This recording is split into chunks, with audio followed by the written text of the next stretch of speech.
Maka aku siapkan yang paling ringannya, ditarik oleh malaikat maut, ubun-ubunnya ditarik. Dia tidak punya rasa humor, nggak ada seleranya. Badalnahum juludan ghairaha liyadzuqul adzab. Angkat, kami ganti kulit yang baru supaya merasakan azab yang tidak sama dengan yang sebelumnya. Tenang, nyaman, bahagia, sukses. Nih pembuktian terakhir. Nih, kalau nggak percaya, saya coba sebutkan dengan cepat. Tidak usah ditulis. Simak saja atau lihat rekaman kemudian. Baru Anda tulis. Cepat. Saat masih dalam kandungan, diberitahu oleh Allah, kondisi kandungan akan begini, pergerakan-pergerakan janinnya dan seterusnya. Quran surah ke-22 ayat yang kelima. Doanya, supaya nanti kalau lahir anaknya soleh, dekat dengan Allah, baik dengan orang tua. Quran surah ke-7 ayat 189. Begitu lahir diberi petunjuk. Ibu yang baru melahirkan berikan ASI sempurna. Kalau pengen komplit berikan 2 tahun. Bapak jangan ganggu ibu. Fokuskan bapak untuk mencari rezeki supaya bisa mensuplai kepada ibunya. Quran surah ke-2 ayat 233. Itu nyata, betul. Ya, wal walidatu yurdi'na auladahunna haulaini kamilaini liman arada an yutimma radha'a wa 'alal mauludi lahu rizquhunna wa kiswatuhunna. Suami yang baru mendapatkan karena keturunan, dorong istri, berikan semangat supaya nanti memberikan ASI dengan kualitas terbaik, jangan diganggu psikologinya. Karena itu tugas-tugas lain bapak yang kemudian dorong itu. Ya, maaf ibu dan teman-teman sekalian, kita pasti akan mengerti. Kalau ibu sedang melahirkan, rasa sakit itu setengahnya akan hilang. Ketika bayi kemudian yang hadir dilahirkan disampaikan kepadanya. Setengahnya hilang. Setengahnya lagi ketika suami hadir di sampingnya. Masya Allah mama, anak kita sudah lahir sayang. Ih, Masya Allah matanya mirip kamu. Tapi kok bibirnya mirip tetangga kita ya? Jalan. Nah itu nanti bahasan yang lain. Naik lagi sampai 2 tahun. Pendidikan pertama apa yang diberikan pada anak 2 tahun? Dia mulai bisa bicara, mulai bergerak, mulai macam-macam. Turun 4 pendidikan dini. Kalau diberikan dengan baik, dia dekat dengan Allah, baik dengan Anda, dan bagus bergaul dengan lingkungan sekitaran. Turun Quran surah ke-31 ayat 13 sampai dengan 19. Dia mulai belajar dengan serius bagaimana supaya dibimbing cepat paham. Turun Quran surah 9 ayat 122. Bagaimana kalau dia belajar, pelajarannya itu naik menjadi orang pintar, imannya juga kuat.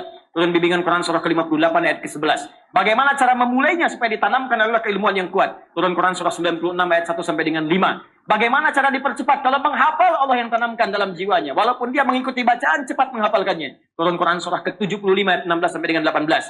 Apa amalan untuk mencapai itu? Turun Quran surah kedua di ujung ayat 282. Kemudian naik lagi sampai dia berkelana, mungkin merantau. Jangan semua orang Jogja dikatakan Jogja semua. Ada yang dari Jawa, Sumatera, Kalimantan, mungkin ke sini. Tapi Allah berikan bimbingan. Engkau akan bertemu mungkin dengan suku yang beda, komunitas yang tidak sama. Tapi dalam keadaan itu pun bergaul dengan cara yang takwa. Ada bimbingan di Quran surah ke-49 ayat ke-13. Mungkin engkau pun menemukan jodohmu di situ. Maka ketika engkau bertemu dengannya, jangan terjebak dalam perbuatan yang dilarang. Ya, hati-hati, jangan dekati zina, jangan dekati yang buruk-buruk. Tapi kalau mau, cepat lamar. Makanya saya sering katakan, para akhwat yang belum menikah, jangan percaya kalau ada laki-laki mengatakan, sayang, antar yuk pakai beca. Aku bonceng yuk pakai motor. Jawab dengan kalimat yang indah. Aku tidak perlu motormu. Yang aku perlukan, tuliskan namaku di buku nikah kita. Catat. Bikin status. Aku tak peduli dengan motornya. Yang aku impikan BPKB-nya. Bisa aja. Apa itu BPKB? Buku pernikahan kita berdua. Udah langsung direkam sana. Tuh bu, suaminya ngerekam bu. Masuk. Maka berikan maharnya yang terbaik. Turun Quran surah ke-4 ayat yang ke-4. Langsungkan pernikahan. Jangan lama-lama. Quran surah 30 ayat ke-21. Bahkan saat menikah pun ada training khusus. Training Quraninya ini pendidikannya. Nanti kalau menikah suami kewajibannya begini, istri begini. Quran surah 4 ayat 34. Kalau ada persoalan komunikasi sampai hal yang tak bisa dipecahkan, cari orang bijak untuk berkonsultasi. Quran surah 4 ayat 34 sampai 35. Suami mulai bertugas mencari nafkah. Bagaimana caranya? Turun Quran surah kedua ayat 168 yang standar. Kalau pengen cepat naik Quran surah kedua ayat 172. Ingin cepat lagi belum datang keberkahan sudah dibuka. Turun Quran surah ke-7 ayat 96. Apa Anda kira bekerja tidak ada tantangan? Mungkin banyak tantangan. Kadang-kadang ada yang menyingkirkan, ingin menyungkurkan. Kata Allah itu biasa dalam kehidupan. Maka lakukan amalan ini, maka Anda akan dilindungi. Quran surah 17 ayat 79 sampai 81. Kalau ada yang sampai mengancam, lakukan zikir Nabi Yunus alaihissalam. Quran surah ke-21 ayat 87 sampai dengan 88. Anda bekerja, tapi istri merawat anak-anak di rumah juga belum tentu mudah. Ada yang kadang-kadang teriak, ada yang berkata, amalannya lakukan Quran surah ke-17 ayat 23 sampai dengan 27. Setelah itu kadang-kadang Anda capek lah. Zikir Nabi Ibrahim Quran surah ke-26 ayat ke-80. Kalau Anda sakit, kata dokter, ini nggak ada obatnya. Ini mustahil. Kata Allah, separah apapun kalau Anda lakukan zikirnya Nabi Ayub, aku akan sembuhkan seperti aku sembuhkan Ayub. Turun Quran surah ke-21, ayat 83 sampai dengan 84. Anda sudah berumah tangga, belum ada tanda-tanda keturunan. Kata Allah, lakukan amalan Nabi Zakaria. Bahkan beliau sudah sepuh, rambut memutih, fisik sudah letih, istri divonis medis, monopus dan mandul. Tapi kalau engkau kerjakan amalannya, aku anugerahkan keturunan untukmu. Amalannya dari Quran surah ketiga ayat 38 sampai doanya di Quran surah 19 ayat 2 sampai dengan ayat ke-15-nya. Sampai dijamin keselamatan dunia, alam kubur sampai dengan akhiratnya. Anda bergerak lagi, bisnis makin maju, maka bersyukurlah kepada Allah. Turun Quran surah ke-14 ayat yang ke-7. Cobaan-cobaan tantangan mulai hebat, petakan tantangannya. Rumuskan, mulai Quran surah kedua ayat 214. Rinciannya di Quran surah kedua ayat 155 sampai dengan 157. Penyelesaiannya di Quran surah ketiga ayat 142. Kemudian jalani dengan sabar semua itu sampai Anda mencapai kematangan. Kalau atas usia 40 tahun sudah sukses, orang tua masih ada, maka sertakan kesuksesan Anda dengan membawa orang tua di dalamnya. Berikan kemuliaannya. Minimal doakan mereka. Tuntunannya di Quran surah ke-46 ayat ke-15. Sampai Anda semakin sepuh, bahkan bersikap seperti anak-anak lagi. Quran surah ke-22 ayat yang ke-5. Sampai Anda menyimpulkan, apakah saya akan selamanya di dunia? Tidak, Anda akan pulang.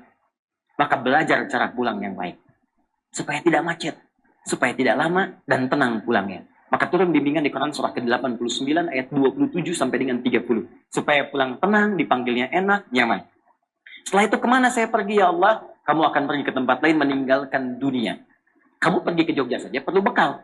Kamu pergi ke Eropa perlu bekal. Sekarang kamu akan meninggalkan dunia, ya pasti kamu perlu bekal. Maka pelajari bekal apa yang layak untuk ke tempat kamu berikutnya. Namanya barzah, namanya kubur. Bekalnya amal soleh. Kalau kamu siapkan dengan baik, aku berikan keterangan seperti ini. Maka diberikanlah keterangan Quran surah ketiga ayat 169 sampai 172. Tapi kalau kamu sembarangan jauh dariku, nggak pernah cari bekal, maka aku berikan hal yang sama seperti aku berikan kepada Fir'aun. Quran surah ke-40 ayat ke-45 sampai dengan 46-nya. Setelah itu kemana ya Allah terjadi kiamat? Quran surah ke-75 semua satu surah sekalian tentang kiamat. Setelah itu kemana ya Allah? Pilih. Ada pilihan untuk ke surga. Surga aku bagi kepada 4 bagian secara umum. Ada yang sesurga dengan semua para nabi, tetangganya nabi semua.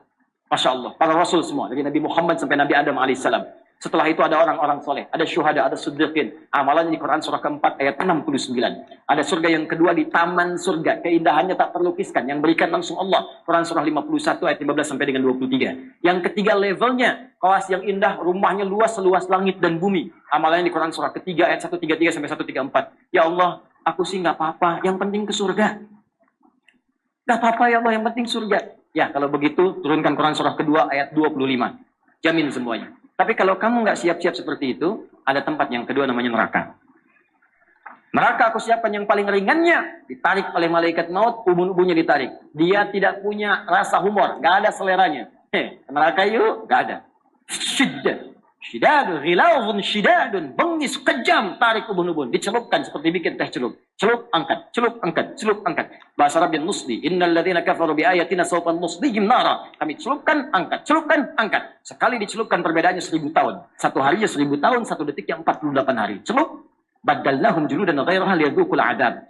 Angkat, kami ganti kulit yang baru supaya merasakan azab yang tidak sama dengan yang sebelumnya. Naik, angkat, turun, angkat. Itu yang paling ringan. Yang paling dalamnya neraka jahanam disediakan untuk orang munafik dan orang-orang kafir.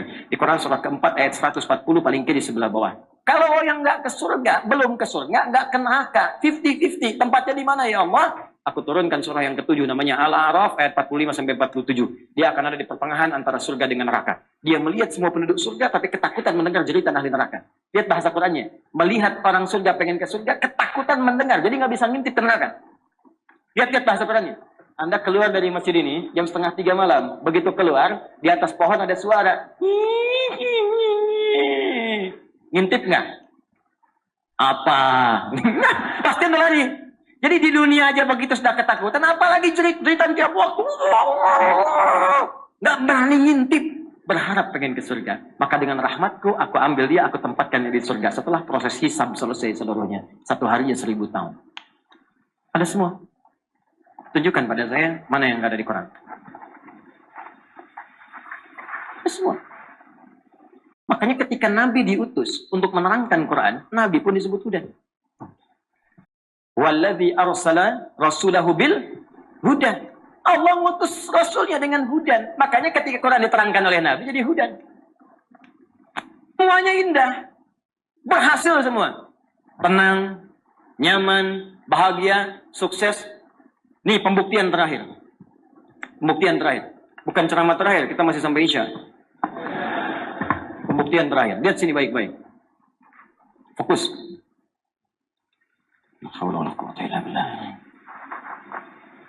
Ya Allah, ampuni dosaku ya Allah.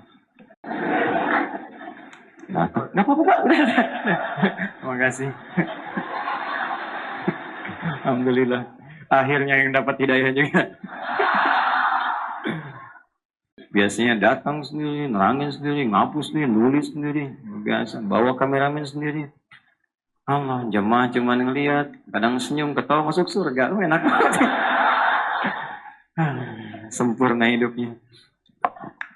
Ini lihat sini. Al-Quran diturunkan di mana? Ya kalau tidak tahu cepat katakan Allahu a'lam, gitu aja. Wah, keburu habis waktunya. Ya. Malaikat ditanya, di jawabannya apa? Allahu a'lam. Qalu subhanaka la ilma lana illa ma 'allamtana. Al-Baqarah 32. Sahabat ditanya, Allah Rasulullah alam, selesai. Anda malaikat bukan, sahabat bukan. Di mana Tuhan diturunkan? Allahu a'lam. Ya, di mana Quran diturunkan? Masa Allahu a'lam di Mekah.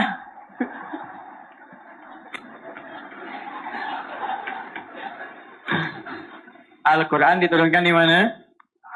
Di Mekah. Mekah itu ada umat. Umatnya disebut dulu dengan nama apa? Apa namanya?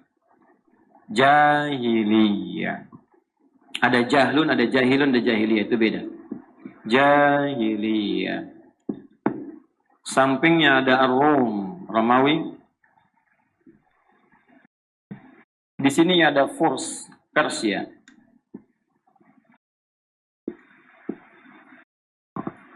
Romawi maju, Bu. Punya imperium. Peninggalannya sebagian ada di sini. Saya sempat diizinkan Allah untuk belajar di Tripoli, Libya. Punya leptis magna dengan Subrata. Itu sepanjang laut Mediterania. Sampai ke Italia, sampai ke sana. Itu peradaban Romawi masih terlihat sampai sekarang. Bekas-bekasnya. Masih ada. Kolosiumnya. Masuk saya ke sana. Saya masuk, saya pelajari, saya lihat. Bahkan mereka sudah punya sistem spa. Salon spa. Tidak ada. Bikin. Saya lihat semua. Ada pertarungan, tempat gladiator, macam-macam. Ada semua. Ya. Kemudian sempat saya ke Turki. Satu daerah itu kan memanjang Mediterania ke sana. Ada juga sebelah sana. Romawi sudah punya peradaban. Persia punya kekaisaran. Sampai sekarang kelihatan sistemnya dan sebagainya. Maju. Terutama ahli di bidang administratif. Ahli di bidang administratif. Makanya bahasa Arabnya menteri itu wazir. Wazir itu asalnya bahasa Persia. Dari Persia. Ya karena dulu mereka pakar di bidang administratif. Tapi di Mekah ada apa? Romawi tidak, Persia jauh. Yang ada jahiliyah. Jahlun itu bodoh. Jahilun orang bodoh. Bodoh di sini tidak harus melulu dipahami, nggak punya pengetahuan, belum tentu. Jahlun dalam bahasa Arab bisa juga diartikan tidak kenal pada nilai-nilai kebaikan.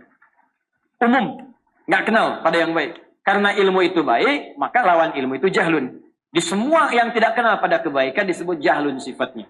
Orangnya jahil. Jadi kalau tak kenal pada akhlak, jahil juga. Tak kenal pada ilmu, jahil. Tak kenal pada Allah Tuhannya, jahil juga. Jahlun. Kalau digabungkan sifat perbuatan dan pelakunya, maka tambahkan ta di ujungnya, tengahi dengan ya nisbah. Maka berubah jadi jahiliyah. Maksudnya apa? Di tempat ini komplit semua orang bodoh ada di sini. Pencuri di sini semua. Begal, lengkap. Saya cuma ngasih tahu ya, pembegal sekarang mendingan cepet tobat deh. Ya. Nggak ada apa-apanya dengan yang jahiliyah. Jahiliyah itu kalau sudah membegal profesional, sekampung begal semua. Betul, namanya Gifar. Gifar itu kampung begal. Bahkan pimpinannya namanya Jundub bin Junadah. Ketika tahu ada Nabi bawa petunjuk, datang ke Mekah, langsung tobat. Itu baru lihat Nabi, langsung kemudian bersyahadat. Senyumnya, auranya, kebaikannya. Ya Rasulullah, ausini Rasulullah, berikan wasiat kepada aku pesan yang tegas. Kata Nabi, pulang dulu kamu ke Ghifar, sabar dulu dakwah di sana. Tidak ya Rasulullah, aku nggak akan pulang sebelum aku ikrarkan syahadatku di depan orang-orang Mekah dekat Ka'bah ini. Kata Nabi, jangan dulu, kamu ini masih lemah, nanti kamu malah diintimidasi. Tidak ya Rasulullah, saya ini membegal terang-terangan, masa syahadat sembunyi-sembunyi? Datang dia ke Ka'bah mengatakan, ya masyarakat Quraisy, asyhadu an la ilaha illallah wa asyhadu anna Muhammad Rasulullah. Hei semua orang Quraisy, saksikan, aku bersaksi tidak Tuhan selain Allah dan Muhammad SAW Rasulullah. Apa yang kalian mau lakukan? Dipukulin. Jatuh pingsan. Sebelum dilanjutkan datang Ali bin Abi Thalib. Di riwayat lain mengatakan Hamzah ya bin Abdul Muttalib. Datang, jangan teruskan. Kenapa jangan diteruskan? Ini orang Ghifar. Dagangan kita semua lewat situ. Kalau tahu orang Ghifar ini mati, semua dagangan kita nggak akan ada yang aman. Kalau gitu jangan teruskan. Ya, teruskan. Pulang kemudian ke Ghifar, dakwah di Ghifar, mantan begal dakwah. Begitu Nabi kemudian hijrah ke Madinah, menetap di sana, heboh Madinah. Duk duk suara kaki bergemuruh. Keluar melihat, ternyata sekampung Ghifar dipimpin Jundub bin Junadah datang ke Madinah untuk menyatakan masuk Islam. Mantan begal, tobat, begal paling profesional, tobat jadi dai, dan setelah itu banyak meriwayatkan hadis. Masih ingat teman-teman? Kalau bangun tidur baca doanya apa? Langsung aja. Alhamdulillahilladzi ahyana ba'dama amatana wa ilaihin. Siapa yang meriwayatkan hadis itu? Dua orang. Di Al-Bukhari nomor hadis 181 yang meriwayatkan dua orang. Satu Mu'adz bin Jabal, yang kedua Jundub bin Junadah. Kalau pengen dilengkapi, buka Abu Dawud nomor hadis 1367 yang meriwayatkan Ibnu Abbas. Karena Nabi sallallahu alaihi wasallam idza istayqadha min naumihi fajalasa. Adalah Nabi sallallahu alaihi wasallam jika bangun dari tidurnya tidak langsung berinteraksi dulu, duduk sebentar. Duduk. Ini secara kesehatan bagus. Famasakha biyadihi min athari naumihi, maka beliau melihat tangan terbaiknya, tangan bersihnya untuk menghapus bekas kantuknya. Jadi jangan langsung baca doa, hilangkan dulu kantuknya. Ini baru bangun baca doa. Memang bangun 2:30, begitu sadar jam 5. Gitu. Baca, baru baca doa. Ada semua. Nah, saya kembalikan yang menjelaskan mantan begal untuk menunjukkan bahwa saya ini dulu mantan begal. Tempat saya kampung begal. Maka disebutkanlah nama daerahnya untuk mengingatkan orang-orang di masa depan. Tobat, balik. Ini perbuatan nggak bagus. Maka disebutkanlah dengan nama daerahnya, diambil kunyahnya. Kunyahnya Abu Dzar, asalnya dari Ghifar. Kalau ingin menunjuk daerah, tambahkan al di depannya, ujungnya i. Ana Abu Dzar al-Ghifari. Tambah al, ujungnya i. Sama dengan begini. Syekh Nawawi Al-Bantani, Syekh Yasin Al-Padanghi, Imam Al-Bukhari, namanya bukan Al-Bukhari, namanya Muhammad. Punya bapak Ismail, punya kakek Ibrahim, kakek buyut Al-Mughirah, yang buyut Al-Bardizbah, tinggal di Kecamatan Ju'fah, Kabupaten Bukhara, Provinsi Khurasan, negaranya sekarang Uzbekistan. Karena dari Bukhara maka menyebut Al-Bukhari. Anda siapa misalnya? Anda Yono. Dari Darsan, Jogja, kembali ke Mekah. Kenalkan, ana Yono al-Darsani al-Jogjai. Al-Imperiumi al-Qadimi misalnya. Nah, itu. Ini tobat semua. Jadi, pezina, lengkap. Kalau bosan dengan istri bosan dengan suami, tukeran dengan tetangganya besok. Ini jahiliyah. Pemabuk, jangan tanya. Maaf ya, pemabuk paling pemula sehari 5 kali. Yang sekarang nggak ada apa-apanya lah gitu ya. Ini pemabuk paling pemula. Penipu, ulung, riba, komplit, ada semua. Makanya disebut jahiliyah. Nih, perhatikan apa yang ingin saya sampaikan. Indahnya Allah memberikan pelajaran kepada kita. Al-Quran tidak diturunkan di Romawi. Supaya orang tidak berkata, pantas umatnya maju, Romawinya sudah maju. Al-Quran tidak diturunkan di Persia supaya orang tidak ngeles mengatakan, pantas hebat Al-Qurannya turun di Persia. Tapi Allah turunkan di sini. Dengan semua sifat keburukannya. Cuman dalam masa yang singkat. Kurang dari 23 tahun. Selesai semua.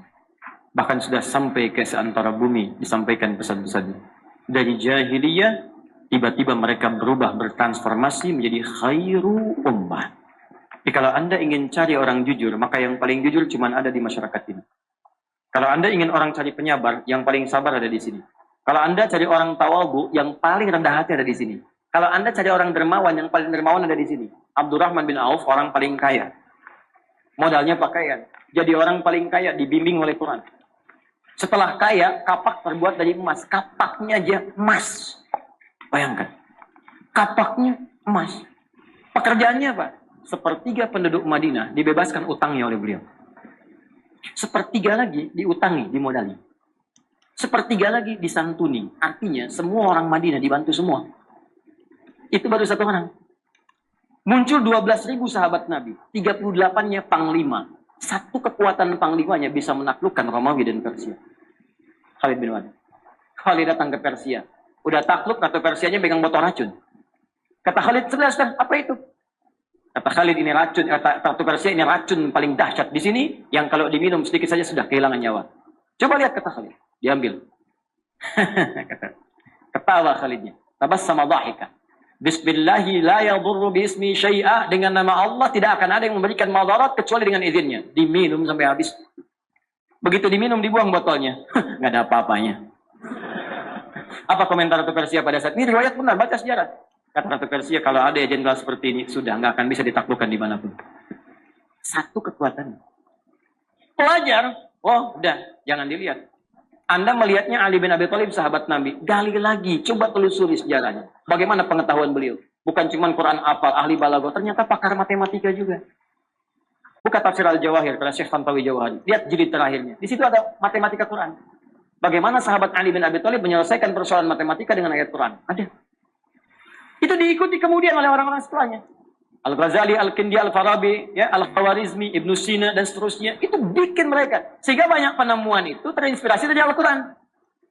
Contoh. Siapa penemu atom? Mana anak UGM? Mana UI? Mana anak kampus? Siapa yang ikut kimia di sini? Saya belajar dulu kimia. Ya, baca. Dan saya senang. Kalau libur, saya pergi ke toko buku. Saya beli tuh buku-bukunya. Kalau saya ketemu anak kampus, saya tanya, Anda belajar apa?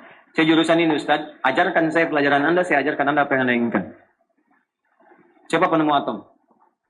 Bukan John Dalton, Anda salah baca. Penemu atom pada mulanya bukan John Dalton. Penemu atom Jabir bin Hayyan. Pada mulanya.